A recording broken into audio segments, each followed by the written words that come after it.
RAM. This has been the hot topic over the last couple of months or so, and still is. The main reason being its growing scarcity, and that is driven largely by data center demand to power all the AI.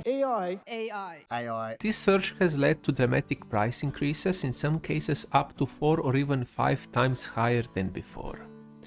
As similar chips are used in GPUs, laptops, phones and storage, prices there increased as well. Whether we truly need as much AI and whether it will actually pay off for the economy remains to be seen. But for this video let's focus on RAM, or more specifically, how much RAM do you really need right now, in these slightly dark and very overpriced times. For testing I used the Ryzen 7 2700 paired with an RX 6600 XT at 1080p. All games were run at the lowest settings, just to really show how RAM capacity impacts performance.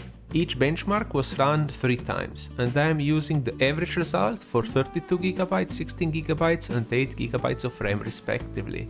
There are a couple of exceptions. For Counter-Strike 2 I used MSI Afterburner and I played 3 bot matches with each RAM configuration instead of the standard benchmark, and for 3D Mark I ran it only once and used the default settings. As for the games beside Counter-Strike 2, we have Horizon Zero Dawn Remastered, Civilization 6 with both GPU and AI benchmark, Metro Exodus, the base version since Enhanced Edition doesn't really like this AMD card, and finally Total War Warhammer 3. Let's start with Alloy Slaying Robots. So with 32GB we get on average 79.3 FPS with a minimum of 37.7. The RAM usage was at 16.8GB, which means that this game will be impacted when decreasing the RAM amount, and that was confirmed. Going to 16GB of RAM resulted in lower figures. The averages were at 74.7 and the 1% lows were at 31.3. RAM usage did not exceed 14GB, leaving around 2GB for the operating system. We did lose some performance, but it was not that big of a deal. The same, however, cannot be said when I used only 8GB of RAM. Here the usage was of 7.5GB, so Windows was as its minimum. The average dropped for over 40% compared to the 32GB value, and it was around 45.7 FPS, which in itself is not a bad value and I would consider playable, but the minimum value dropped to around 2 FPS, which means there were stutters, a lot of them. Horizon Zero Dawn for sure needs 16GB to be playable. This is the most demanding game out of the ones that I tested. Note that there are others which are even more demanding, and especially in the future more and more games will be so, but as of now I think this is a good candidate. Civilization 6 is an older but still popular title. At 32GB the game used approximately 11GB and it pushed above 200 FPS on average with a 1% low of 160. Going to 16GB, I was expecting the usage to stay the same, but no, Windows decided otherwise, and the game did not exceed 8.8GB of RAM, yet the performance was identical. Technically it did drop about 1 FPS for the average and 2 for the 1% lows, but that is inside error territory. Plus we still have more than enough frames anyway. Switching to 8GB did impact performance, still Windows decided that the game does not need as much RAM as Horizon Zero Dawn, so the game used around 6.8GB, which resulted in a decrease of around 20% for both the average and the 1% lows. When it comes to the average turn time, or the AI benchmark, or rather CPU benchmark so to speak, with 32GB we get on average 6.83 seconds per turn. Going down to 16GB, this increases slightly to 6.99, and going to 8GB it increases again and we are at 7.08 seconds. So we are talking of a difference of 0.25 seconds, so we're talking about a quarter of a second difference for a turn time. I would say that this isn't really noticeable. It's measurable, but when you're playing, I would not say that it's noticeable.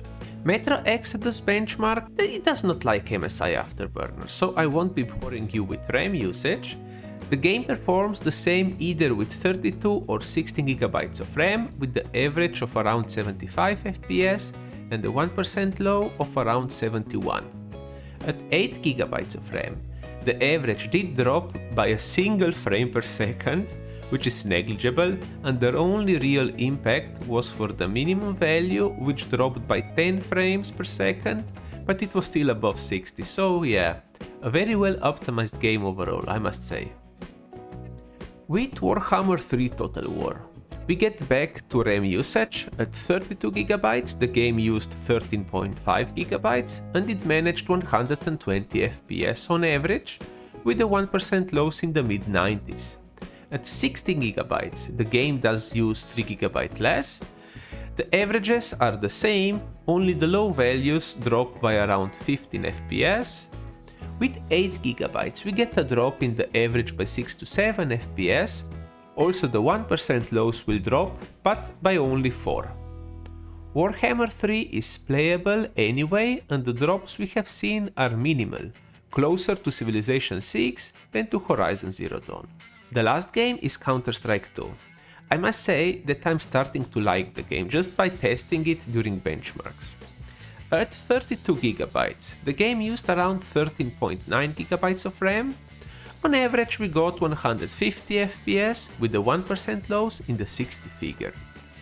Cutting the RAM amount in half resulted in the game only using 11 GB.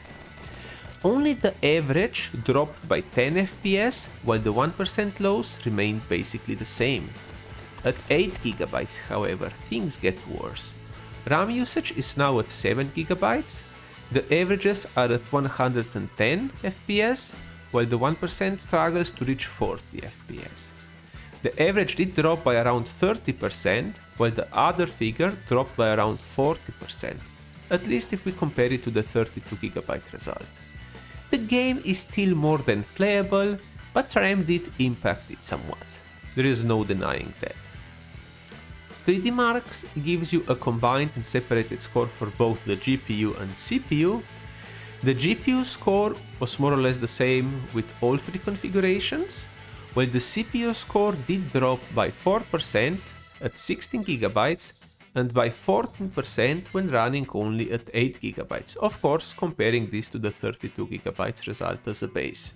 Alright, I'm going to stop throwing numbers at you now, because otherwise this video will bore you to death. And that would be a crime against humanity. No gamer should perish and leave their shiny DDR5 RAM behind, slowly gathering dust, instead of it being passed on to help fellow gamers survive these dark times. Now, one thing I do want to call out is that some influencers or content creators, in the PC space keep pushing for 64 GB of RAM as the new standard, while 32 GB is still fine. And yeah, it sounds great on paper, it's future-proof for the upcoming decade or so, but that pressures new builders to feel bad if they cannot reach the new norm that everybody believes, instead of being rational and tailor their PC specs to their needs. Let's be honest, for the vast majority of people, 64 GB is just wishful thinking, and it was even before this RAM apocalypse. So this is to use a 5080 or a 5090.